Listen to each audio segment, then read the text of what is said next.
अजय जी, उत्तराखंड में सरकार द्वारा मदरसों की जांच के आदेश दिए जा रहे हैं और ये भी कहा जा रहा है कि मदरसों को संरक्षण और मदरसों की इनकम कहाँ से होगी, इस बारे में आपका क्या कहना है? सरकार ने जो जांच के आदेश दिए हैं हम इसका स्वागत करते हैं, लेकिन इसके साथ साथ सरकार को ये भी सार्वजनिक करना चाहिए कि मौलाना हुसैन अहमद देवबंद मदनी, शेखुल हिंद मौलाना मोहम्मद अली जौहर, जिन्होंने इस देश के लिए अपनी ज़िंदगी आधे से ज़्यादा जेल में काट दी, कभी माल्टा की जेल, कभी नैनी की जेल, कभी सीतापुर की जेल, ये सब इसी मदरसों से पढ़े हुए थे।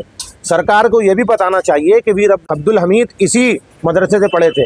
ये भी बताना चाहिए कि अबुल कलाम, जिन्होंने इस देश को एटॉमिक ताकत बनाया, वो भी इन्हीं मदरसों से पढ़े थे और उसके बाद जांच कराए।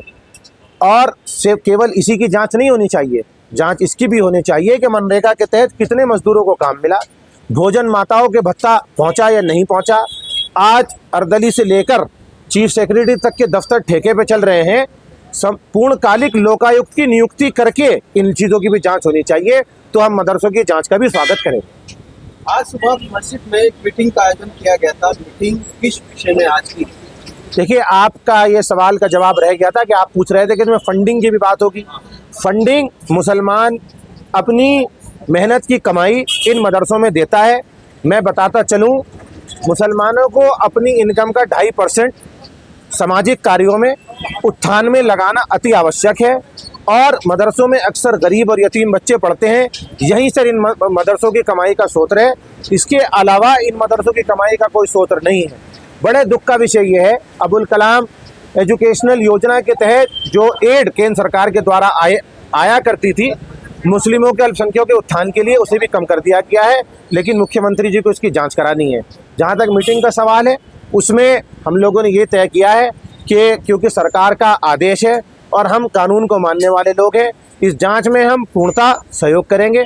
परंतु जांच के नाम पर अगर प्रताड़ित किया जाएगा तो जांच एजेंसियों को और सरकार को हम कटघरे में खड़ा करेंगे और कोर्ट के जरिए से और सड़क के जरिए से सरकार को उसके संवैधानिक कृत्य याद दिलाने का कार्य करें। सरकार क्या चाहती है? कभी मस्जिद के नीचे और कभी मंदिरों में, क्या एक नई स्कीम बना रही है सरकार? क्या मानते हैं? देखिए, सरकार की योजना सब जानते हैं कि लोगों को लड़ाने की है, लोगों को बांटने की है। क्योंकि ये सब जो आज सरकार में बैठे हुए हैं, ये वो लोग हैं जिनके पूर्वजों ने इस देश के बंटवारे का समर्थन किया था।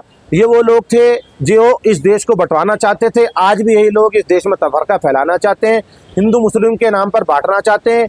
जैसा कि अभी प्रस्तावित नगर निगम चुनाव की घोषणा हो चुकी है, सरकार ये चाहती है किसी तरह से ये जो मुद्दे हैं, ये जो इश्यूज हैं, इससे ध्यान हटाकर हिंदू मुस्लिम की तरफ ध्यान कर दिया जाए, मस्जिद मदरसे की तरफ ध्यान कर दिया जाए और अपनी सियासी रोटियां सेकना चाहते हैं। हमारे चैनल के माध्यम से क्या समाज को कोई संदेश देना चाहेंगे? मैं समाज को यही संदेश देना चाहूँगा कि हिंदुस्तान अमन व अमान का गहवारा है, मोहब्बत का मुल्क है।